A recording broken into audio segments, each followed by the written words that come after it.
Hello viewers, আশা করি সবাই ভালো আছেন। আজকে আমরা দেখব কিভাবে উইন্ডোজ 11 এর আইএসও ফাইল ডাউনলোড করতে হয় এবং পেন ড্রাইভে বুটেবল করে ইনস্টল করতে হয়।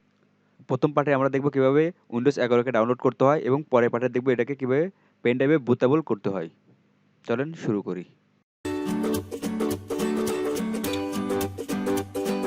আমরা যেকোনো একটা ব্রাউজারে চলে যাব আর এখানে লিখব উইন্ডোজ 11 আইএসও ফাইল ডাউনলোড।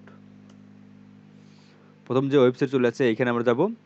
আপনারা দেখে নেবেন এটা মাইক্রোসফটের ওয়েবসাইট কিনা, অন্য কোনো ওয়েবসাইটে আপনারা ঢুকবেন না। তো আমি এই সাইটে চলে যাই। আপনারা এখান থেকে আপনাদের পিসির হেল্প চেক করতে পারেন। তো একটু নিচের দিকে চলে যাব। দেখেন এখানে আছে download Windows 11 disk image ISO. তো এখান থেকে আমরা সিলেক্ট করব উইন্ডোজ 11 64 বিট, নিচে ডাউনলোড। এখান থেকে আমাদের ল্যাঙ্গুয়েজ সিলেক্ট করতে বলতেছে, তো আমরা ইংলিশ ইন্টারন্যাশনাল এটা সিলেক্ট করব, কনফার্ম।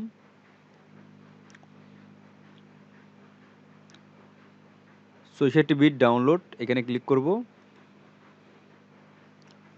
এটা হচ্ছে 5.6 জিবি ডাউনলোড। ওকে, আমাদের ডাউনলোড করা শেষ। আমরা এখন চলে যাই এখানে, এইখানে ডাউনলোড হয়েছে, একটা ফোল্ডারের মধ্যে রেখে দেই। এইখানে যাওয়ার পর একটা নির্দিষ্ট জায়গায় রাখি আগে।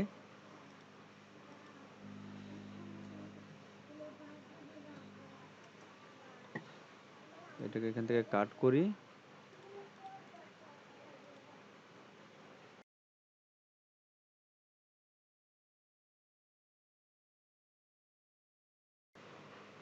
আমরা এখন আইএসও ফাইলটাকে পেন ড্রাইভের মাধ্যমে বুটেবল করব। পেন ড্রাইভটাকে আমরা কম্পিউটারের সাথে সংযোগ করব। ওকে, এটা আমার পেন ড্রাইভ।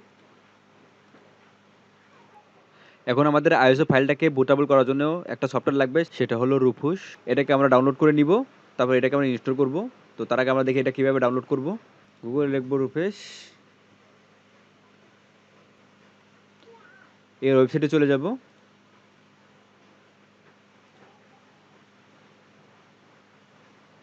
এখানে ডাউনলোড আছে, নিচে ডাউনলোড ভার্সন আছে, আপনার যেটা লাগে সেটা ডাউনলোড করে নেবেন।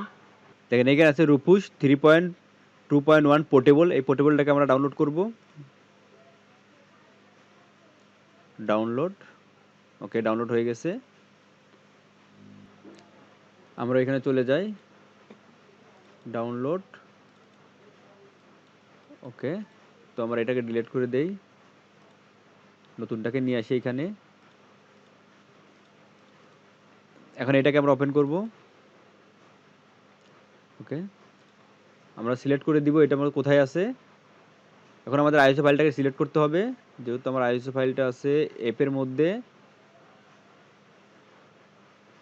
আইএসও, সরি, আইএসও এইটা। ওকে, এটা দিয়ে ওপেন। আপনারা এখান থেকে দেখে নেবেন যে আপনাদের কোনটা লাগে। এটা হচ্ছে জিপিটি আর এটা হচ্ছে এমবিআর। তো আমি আপাতত জিপিটি দেই, স্টার্ট। ওকে,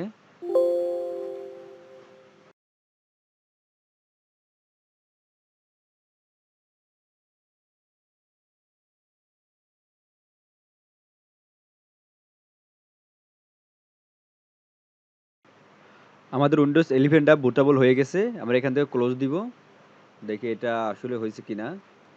দেখেন এটা হয়ে গেছে। এখন আপনারা এই পেনড্রাইভের মাধ্যমে কম্পিউটার কিংবা ল্যাপটপে উইন্ডোজ 11 দিতে পারবেন। আজকে ভিডিওটা এই পর্যন্তই। ভিডিওটা ভালো লাগলে লাইক কমেন্ট এবং শেয়ার করবেন।